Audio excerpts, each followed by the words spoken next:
quick one, guys. So in this video I'm going to show you how to turn on Find My iPhone. If Find My iPhone is turned off on your iPhone, you can easily follow the steps I'm going to share with you in this video to turn on Find My iPhone on any iPhone model that you are using.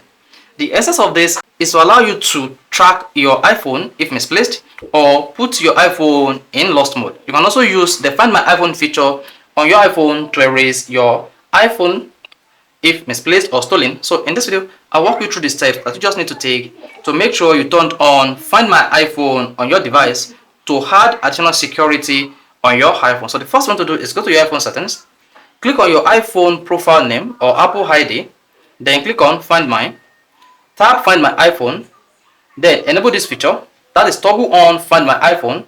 Then once you toggle on Find My iPhone, Find My network will come up and send last location will be turned off automatically. Now tap this feature to turn this on. Once this is turned on, Apple will automatically send the location of your iPhone to Apple whenever the battery is critically low or when you misplace the iPhone. With this, you'll be able to track your lost iPhone or erase your iPhone if misplaced, or when you want to transfer the ownership of your iPhone, you'll be able to erase it remotely without having access to this device. So guys, if you found this interesting on how to turn on Find My iPhone on your iPhone, want to smash the like button and do not forget to subscribe to our YouTube channel for more quality videos just like this.